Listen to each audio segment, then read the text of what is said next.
ibadah kita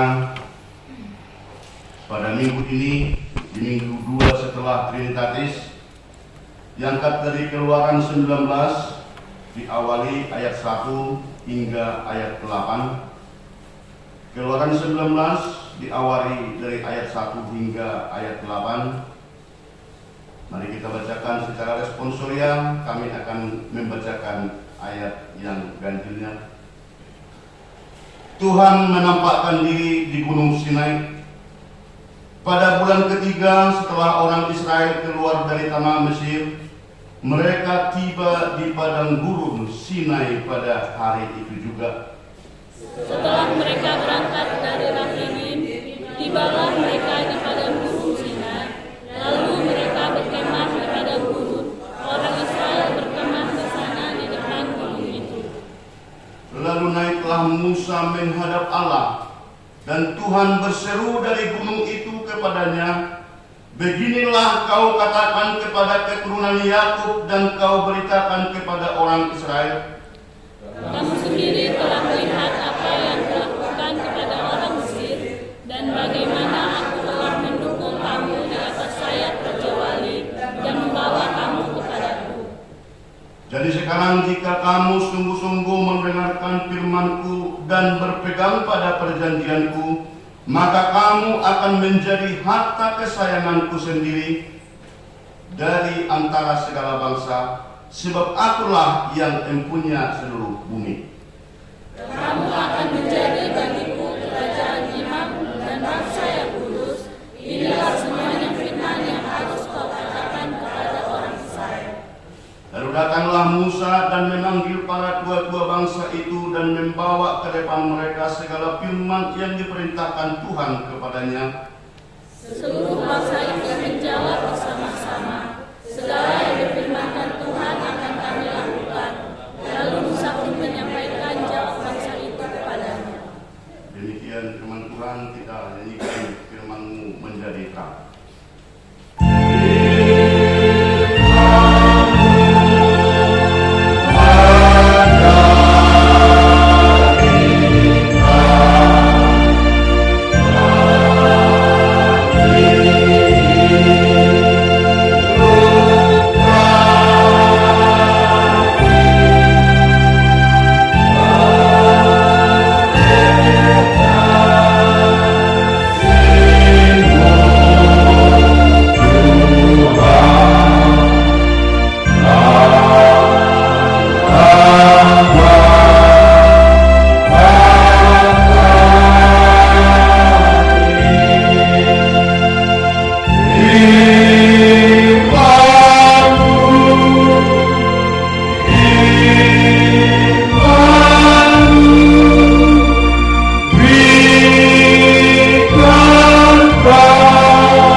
Bersyukur untuk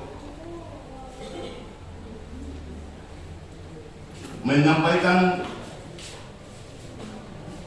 seluruh yang sudah Tuhan berikan kepada kita, terlebih di minggu 2 setelah Trinitatis yang mengangkat tema setia melakukan firman Tuhan atau setia memulahun hata ni debata.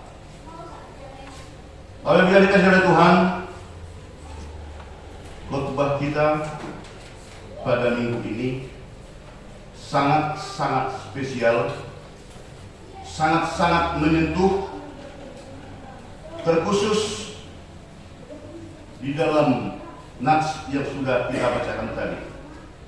Dan kami secara pribadi langsung mengingat, tersentuh akan kisah yang saya alami di tahun 86. Tahun 86, di saat itu saya sekolah SMP. Suatu ketika karena kondisi dan situasi, ada kami terlambat 10 orang. 10 orang, sehingga karena terlambat agak lumayan, hampir lebih 15 menit, maka guru yang mengajar wali kelas kami saat itu memerintahkan supaya semua berbaris di depan pintu masuk sekolah itu. Apa yang terjadi? Di saat itu ibu guru ini mengatakan berdiri semua dan tegak di depan pintu sekolah ini. Yang lain yang sudah duluan masuk, silakan buka buku masing-masing. Ternyata pada saat itu saya juga merasakan kebingungan. Ibu guru ini memanggil saya, "Hei, kamu sini." "Kenapa, Bu?" "Kamu pergi ke warung, ke kantin, belikan teh manis untuk ibu." Dan saya pun berlari pergi ke kantin sekolah dan membawa teh manis ini, teh manis ibu guru Bolu Samosir ini. Ternyata mereka sudah disuruh oleh ibu guru ini memegang kuping masing-masing, jongkok berdiri, jongkok berdiri. Kulihat mereka yang 9 orang ini sudah kecapean, dan saya pun datang membawa teh manis ibu guru ini, "Bu, buat ke dalam." Dan ibu guru ini pun langsung menemui saya, masuk ke meja dan tangannya mencubit perut saya. "Cepat kali kau datang, pergi lagi, minta lagi dari kantin air putih." Apa ini? Jadi disuruh belikan teh manis. Saya bawa teh manis, ditemui langsung ke mejanya dan dicubit perut saya. "Cepat kali kau datang, pergi lagi ke kantin. Tunggu di situ sampai 3 menit, baru kau pulang. Bawa air putih ke sini." Karena guru mengatakan seperti itu, dan saya juga istirahat sebentar di kantin sekolah itu. Ternyata sudah lewat 3 menit, saya lagi datang membawa air putih ini, Bu. Masukkan ke dalam. Ternyata Bapak Ibu, teman yang 9 orang yang terlambat ini tadi sudah ditambah hukuman keliling lapangan sampai 10 kali. Semua ngos-ngosan mereka, dan saya suruh duduk kamu. Itu kisah yang terjadi di saat tahun 1986. Dan mulai dari situ teman-teman yang mengatakan ini, yang ikut kena hukum tadi, mereka semuanya sudah pada keringat mengatakan, "Anulorat kong hasil ni ibu guru itu." Ini kesayangan ibu guru Samosir ini. Kata teman-teman ini kepada saya, kata teman-teman ini, mulai dari kisah yang terlambat 9 orang dihukum, saya disuruh untuk memberi teh manis, dan tidak sama hukuman saya dengan teman-teman yang sama-sama terlambat tadi. Kenapa itu menjadi mengawali khotbah kita pada saat ini, Bapak Ibu?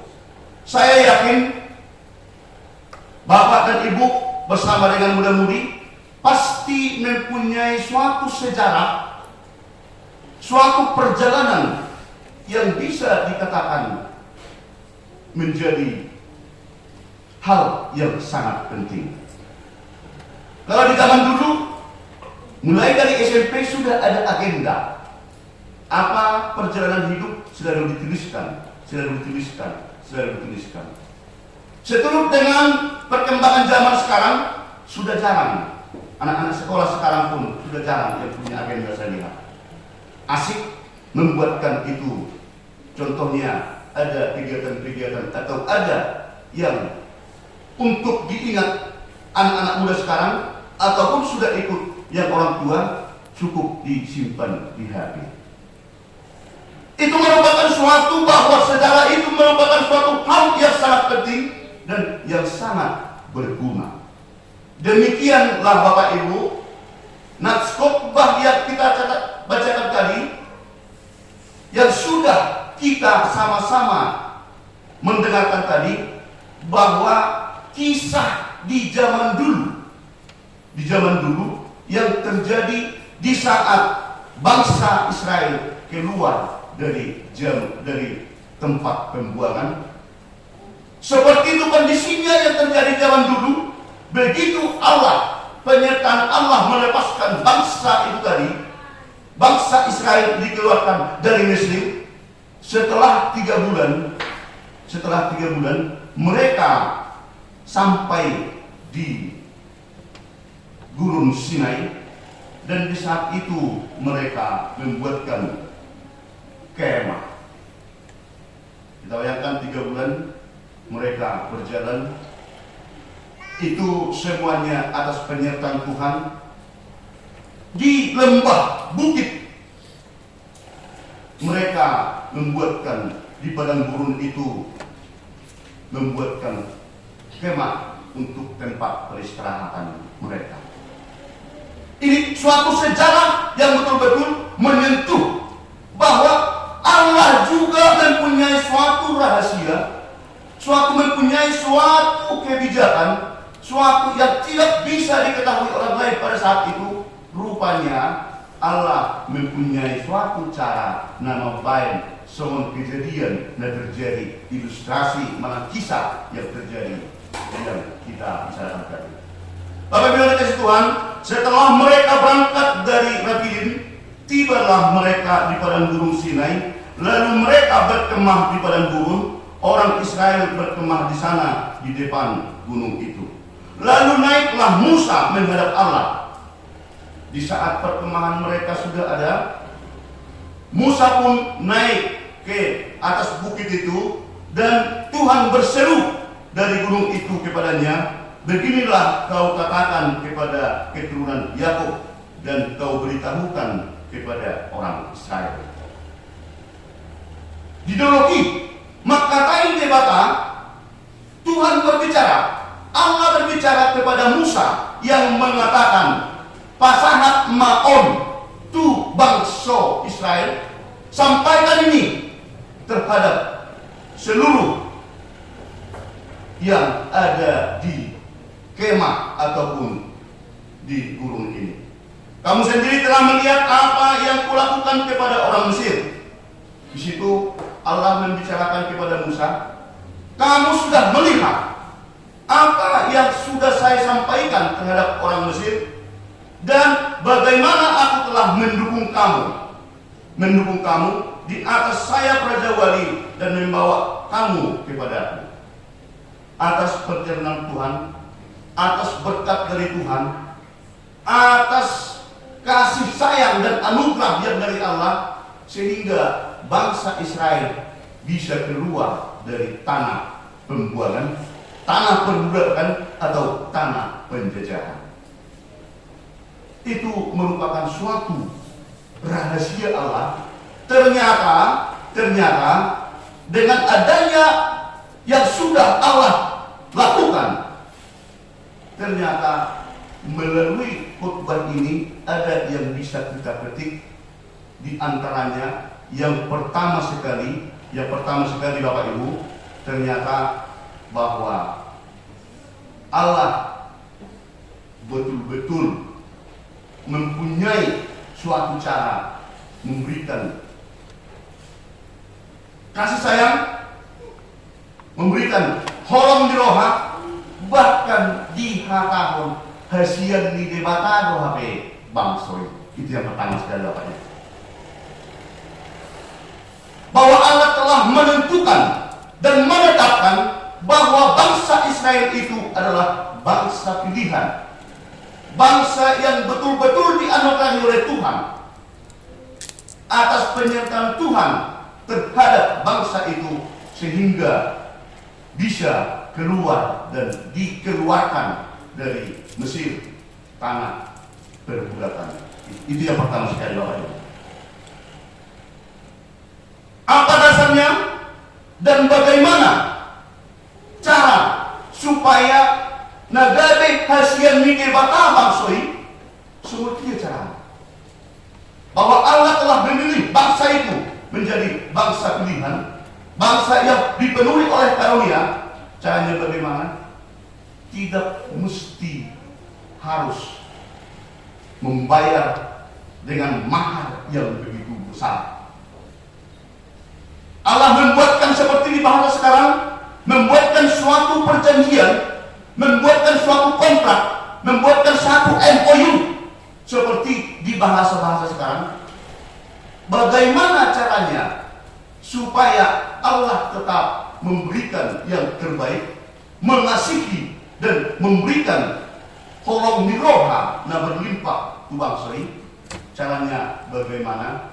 Itu tidak terlalu harus dibayar dengan harga yang begitu mahal melalui rupiah, tidak harus dibayar melalui tawar-menawar yang begitu besar, tetapi bagaimana caranya itu agar tetap setia melakukan firman Tuhan. Manang asa setia kita mengulahun totong hata ini debat. Tadi episode kita yang kita bacakan sangat menyentuh, dan bahkan mungkin sering kita dengarkan berdoa, bahkan kita sendiri pun mungkin mau berdoa, Tuhan berkatilah makanan ini agar menjadi kekuatan darah daging bagi kami. Mulutung adon gope naso dapat mangan di bagasan partikiano pasu-pasu dasida Tuhan, leas si pangalut dasida, yang menjadi kenyataan. Doa ini dibacakan di suatu pertemuan, di suatu pesta. Ternyata begitu pulang dari pesta ada bungkusan. Di saat-saat mulai COVID kan itu biasanya bawa nasi kotak. Ada nasi kotak ini 2 bungkus. Di pinggir jalan itu ada yang sakit yang mencari-cari makanan di tempat sampah. Pas berhenti, yang mencari makanan ini tidak ketemu di tempat sampah, berhenti mobilnya. Dia minta tolong Bu untuk beli nasi, saya belum makan. Mereka mengatakan tidak ada. Bagaimana iman bisa bertumbuh? Bagaimana iman seperti doa kita berkati mereka yang tidak makan? Banyak orang yang tidak mendapatkan makanan di luar sana. Berikan dia Tuhan makanan agar kami sama-sama bisa makan. Ternyata ada yang kelaparan, minta untuk membeli makanan. Nasi bungkus tadi ada, dibawa 2 bungkus dari pesta, tetapi tidak mau memberikan. Apakah kita sudah punya iman di situ? Itu yang diuraikan di dalam episode kita tadinya, dan ditindaklanjuti oleh khotbah kita saat ini. Dikatakan mahar ataupun yang kita buatkan agar kita menjadi seperti Israel, menjadi kekasih Allah, bangsa Nabi di debata. Bagaimana biar itu bisa kesampaian? Caranya bagaimana? Mari kita setia, mari kita tetap berpegang teguh, mari kita tetap mengikuti dan melaksanakan firman Allah. Itu rahasianya Bapak Ibu yang dikasih oleh Tuhan. Oh, kami bukan orang Israel, kami ini kan orang Indonesia, orang Batak lagi. Kekasih Allah itu kan adalah orang Israel. Mungkin begitu pikiran kita Bapak Ibu. Khotbah ini mempertegas dan menekankan bahwa bukan hanya orang Israel yang menjadi kekasih Allah dan orang bangsa Israel dari hasil di debata, tetapi seluruhnya kita yang ada di tempat ini, nama Huton, nama Mawoi, dan diajar pun di debata menjadi kekasih Allah. Terlebih di saat kita yang beribadah, yang bersekutu dan memuji dan memuliakan Tuhan, kita yang ada di gereja saat ini, yang percaya dan mendengarkan dan menjalankan firman Allah menjadi haholongan midebata atau menjadi kekasih Allah. Amin. Amin. Orang menjadi midebata. Apakah kita tidak mau menjadi kekasih Allah, menjadi bangsa yang dipilih, bangsa yang diberikan soal nilai akar waktu ini ni ibu sama sebuat togi sebenarnya enam kenapa terlibat sungai hidup pada hukum. Sekarang begitu yang dikatakan di dalam khotbah kita ini, bahwa di dalam khotbah ini mengatakan siapa yang mau melaksanakan dan menerima firman dan mempublikasikan firman Allah itu benar-benar, bahwa itu menjadi kekasih Allah. Itu yang pertama sekali Bapak Ibu yang dikasih oleh Tuhan. Yang kedua, bagaimana bangsa itu mempunyai hubungan yang begitu dekat dengan Allah. Bagaimana Allah mempunyai hubungan yang dekat, seperti bahasa sekarang, bahwa bangsa itu mempunyai hubungan intim yang begitu dekat dengan Allah. Begitu bangsa itu selesai membuatkan perkemahan mereka, Musa naik ke bukit dan Allah langsung mensuarakan seperti yang sudah kita bicarakan atau kita bacakan tadi. Bisa digarisbawahi atau bisa dipertegas, sebenarnya rahasia Allah, kedekatan, keintiman daripada bangsa Israel begitu dekat dengan Allah. Dan itu yang dipesankan khotbah ini kepada kita. Saat ini dipertegas dengan kita supaya semakin intim, semakin dekat, semakin merapat, semakin menyatu dengan Allah atas firman yang sudah disampaikan. Di sini Bapak Ibu, keintiman daripada bangsa itu, kebersamaan daripada bangsa itu, kedekatan daripada bangsa itu, menurut khotbah kita saat ini diajarkan kepada kita Bapak Ibu, supaya bagaimana keintiman, kedekatan oleh bangsa Israel diharapkan kepada jemaat HKI Penerangan, supaya semakin dekat dan semakin menyatu lagi dengan firman Allah. Benar, dan kami juga sering merasakan Bapak Ibu, dengan pergumulan yang begitu banyak, tantangan yang begitu besar, kemelut yang begitu banyak, bahkan kondisi yang banyak kurang mendukung. Di situ sering kita Bapak Ibu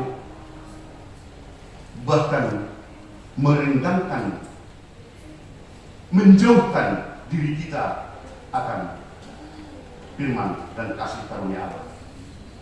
Khotbah ini mempertegas, Kerupuk Jambi Tahun mempertegas, menyampaikan agar kita lebih intim berhubungan dengan Allah, seperti yang dikatakan bangsa Israel itu, seperti yang dikatakan oleh bangsa pilihan itu. Lalu datanglah Musa dan memanggil para tua-tua bangsa itu dan membawa ke depan mereka segala firman yang diperintahkan Tuhan kepadanya. Seluruh bangsa itu menjawab bersama-sama, segala yang difirmankan Tuhan akan kami lakukan. Lalu Musa pun menyampaikan jawab bangsa itu kepada Tuhan. Dan kondisi yang dilaksanakan di saat Musa dengan bangsa itu, yang mengatakan yang mendeklarasikan segala firman akan kami lakukan, segala firman akan kami laksanakan apa yang Tuhan sampaikan kepada kami. Begitu kata bangsa Israel. Dan Musa menyampaikan kepada Allah. Saat ini juga disampaikan kepada kita Bapak Ibu dan muda-mudi yang dikasihi oleh Tuhan. Saat ini juga kita diajak yang ketiga menjalin suatu komitmen, menjalin suatu janji, bahkan membuat suatu somon naon binaini debata aku bangsoi ima telepona merupakan perbedaan. Merpadat kedebatan berkon molo diulah kamu. Nah, ku ajak koni molo diulah kamu horong diroha mengulahon horong natikos mengikutkan sesuai firman Allah. Mas saya bulan do si bahasa atau do ke Tuhan. Dan dia dokai negara pakalor kamu sian Mesir sian tanah perbudakan ini itu belum apa-apa. Masih begitu banyak yang akan saya berikan kepada kamu kalau kamu mengikuti atau melaksanakan apa yang dikehendaki oleh Allah. Dan kepada kita juga sekarang Bapak Ibu diajarkan melalui khotbah ini, di antara kemelut, kesulitan, pergumulan yang begitu banyak, Allah membuatkan suatu agenda, Allah membuatkan suatu janji, membuatkan suatu komitmen. Jikalau kita menjalani kehidupan ini dengan beragamnya, banyaknya kesulitan, tetapi kita tetap berteguh, tetap setia, tetap loyal mengikuti yang dikehendaki oleh Allah, maka apapun yang terbaik, apapun yang kita inginkan akan Tuhan berikan kepada kita, asal kita tetap berjalan sesuai yang dikehendaki Allah. Maka mari kita komitmen, apapun kondisinya, bagaimanapun situasinya, bahwa kita akan tetap setia dan taat, dan seperti yang dikatakan, berbahagialah orang yang mendengar dan melaksanakan firman Tuhan. Saya yakin semua kita menginginkan pasti dan menginginkan kebahagiaan, maka Tuhan Allah sanggup memberikan kepada kita. Semoga Tuhan semakin menenangkan dan memberikan arahan untuk kita tetap bisa mempunyai kekuatan berteguh kepada firman Tuhan. Tuhan Yesus memberkati, kita nyanyikan firman-Mu berkata.